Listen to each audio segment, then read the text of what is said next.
Hello friends, this is the first video in a series of critiquing photos from a subreddit called r/PhotoCritique.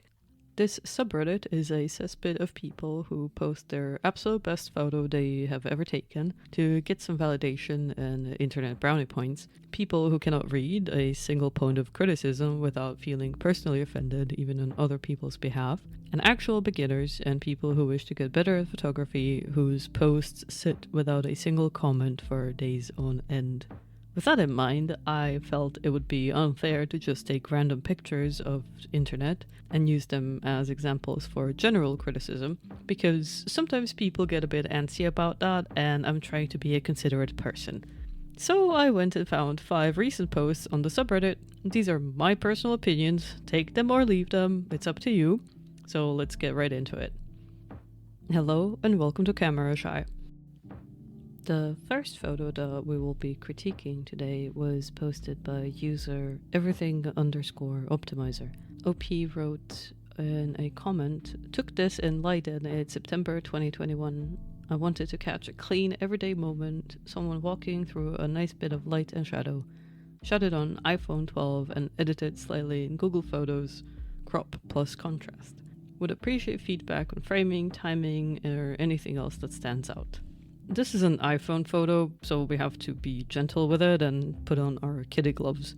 The colors are decent, and the red frame made by the road and that building in the back complements the green bushes. However, if this was a photo where the photographer waited for someone to pass, this could have been framed a lot better. The cropped out moped is distracting and doesn't really add much to the photo. A single step to the left would have eliminated the car peeking through the bush as well. Though I do have to say, both the moped and the car do balance each other because they're both dark colors. I'm not sure if this is an iPhone thing or a Leiden thing, but the photo looks like it was taken straight from Google Earth. The windows and the grey wall and that sidewalk give off a vibe that they're very flat, like it's a set prop made out of cardboard or something. The slight distortion is confusing and I'm not even sure how to fix that. Lastly, the subject. The timing of him walking is captured very well.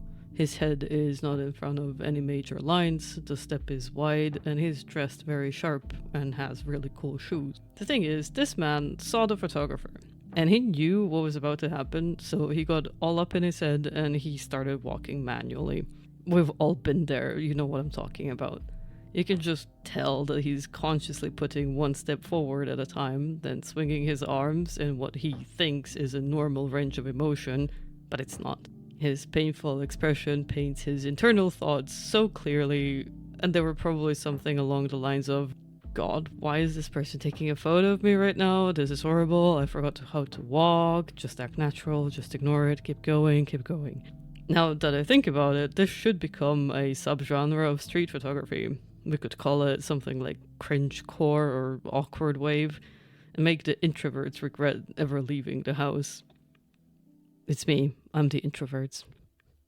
Jokes aside, this photo could have been framed better in regards to that moped, and perhaps waiting for a more willing or unaware pedestrian would have been nicer. It's not a bad photo, but it's not really great either. I'm gonna give it a 4 out of 7. Moving on to post number 2, which is honestly a bit heartbreaking to me. The Reddit user can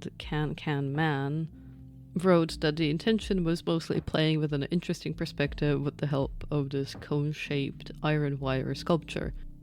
The OP wrote, "What I like so far, the tunnel-like perspective pulling the view to the center and the lines of the landscape and even the clouds complementing this. What I think needs to be improved. It feels like a subject is missing at the end of the tunnel. Also, the wire sculpture nearly disappears at the parts where there are trees in the background, and the sides and background are too focused and sharp. On the fence about color and lighting, would like your opinions." So many people commented how, "Oh, if only there was a woman in a red dress at the end of the tunnel," as if that is necessary. As if there is an absolute need for constant human presence. This photo is surreal. It's fantasy that came to life. It looks like a portal to fairyland or something. It's one of those photos that make you stop and actually think about what's going on there. Oh, that's peculiar type of thing. And of course, Redditors possess zero imagination and encourage OP in their faulty line of thinking. Some even mentioned taking the photo at sundown, but honestly, I think the fact that this photo was taken in broad daylight adds a lot of dark flavor to it, as if OP stumbled upon this scene like it was an ARG or something. There is a category of photos that are not really abstract per se, because you can see and recognize all the elements, but the perspective or the colors or just the setting itself makes it confusing and interesting to look at. Adding a random woman in a red dress would have just devolved that wire tunnel into a simple grid of leading lines. People would see, think, oh, that's cool, and forget about it. Just like what happens with the vast majority of photos that are posted online. Moral of the story, a lot of people can be very, very wrong at the same time. And this is our post number 3, where user Asemograd wrote, "My goal for this image was to evoke a sense of contrast between the brutalist and Baroque styles of architecture and how sometimes strong politics can allow certain emotions to manifest themselves, all while still having to go about our daily lives. I struggle with colors and light and editing them in post-production. The original image had very warm colors and a blue sky, but I was attempting to create more of a gloomy atmosphere. The photo isn't bad, but it's not really conveying what the OP wished to achieve. The Baroque style statue is not really fully part of the photo, as it's completely sidelined, and having a human subject drives the eyes away from the monument.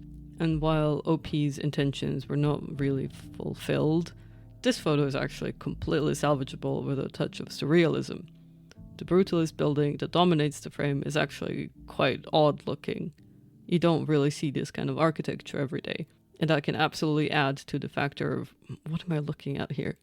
That keeps the viewer's attention for more than a second. So with a careful crop of the afterthought that is the Baroque statue, we can achieve a pretty decent composition. Another thing OP mentioned was struggling to make this photo have a gloomy atmosphere. And yes, one will struggle with that if the photo was taken on a sunny day. Gloominess, if that's a word, is easier to achieve if the weather is overcast.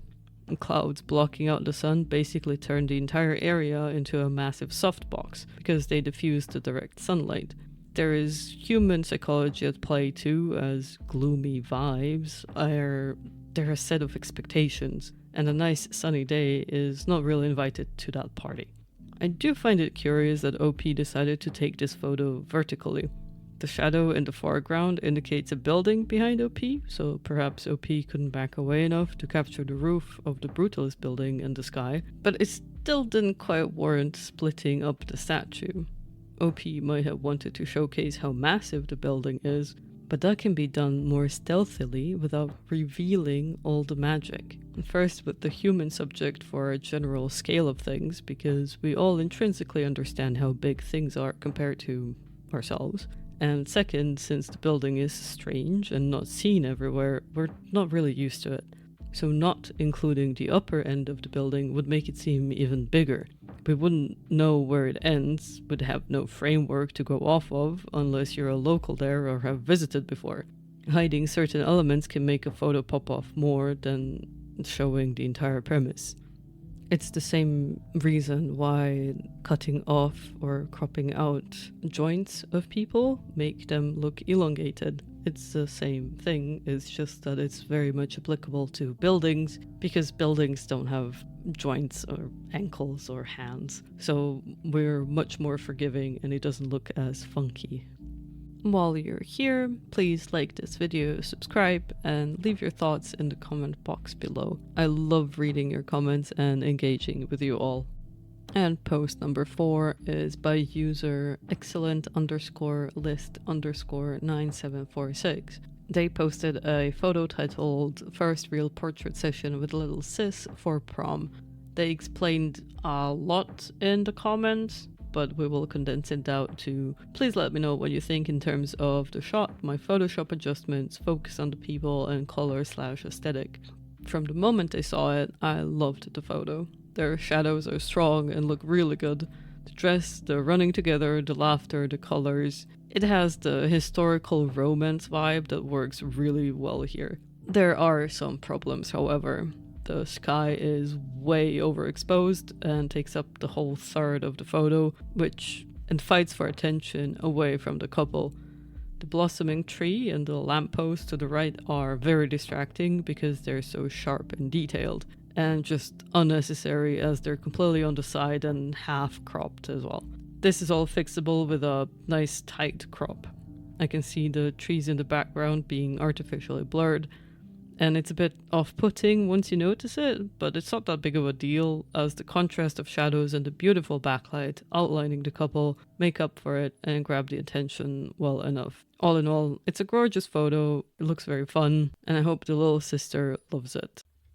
And for our final post, number 5, is by user CMB2248, who posted this photo with the title "Trying Portraits Out for a Spin." They say they fell in love with portrait photography and think they're getting the hang of it, but would love some unbiased opinions on this shot of a friend. Now, if the subject rested her arms at the cross above her head, her position would feel way more natural as she would kind of become part of the environment. As it is now, she looks sort of confused to be there. It's hard to tell because her face is completely to the side. We don't even get to see what she's looking at, and her mouth being open would indicate that she was actually talking at the moment this photo was taken. It's not a very flattering image. The scene offers some sort of chaotic symphony, a symmetry of colors and lines, and the OP did not go for it at all, leaving all the viewers with OCD to foam at the mouth. A crop and an alignment would at least fix that. I did some individual photo shoots like this before, and it can put a lot of pressure on you as the photographer. The model usually isn't really experienced with poses and is seeking your guidance while you're fiddling with lenses and considering high ISO for a cinematic look. It can be a lot.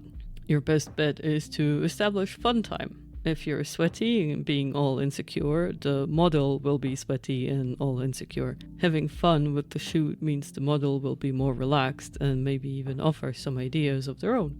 And the best thing you can do is to make the model feel like they are a part of the setting where you chose to shoot this session. OP's model feels out of place. She kind of looks uncomfortable as well, and it's just some graffitied place where presumably there aren't that many people to be distracting. Help the model feel like they own the place, and they actually will. All that said, I wholeheartedly commend these 5 photographers for going out, taking some photos, and posting them online seeking critique and advice. This is the only way to actually improve in photography or in any skill or craft there is out there. The age of mentors and apprenticeships is dwindling, and we have to rely on online spaces and on each other to fill that gap. Living in your own creative bubble is comfy, I get it, but wanting more knowledge or even a pair of fresh eyes and a new outlook on your work is the only way to step ahead of your past self.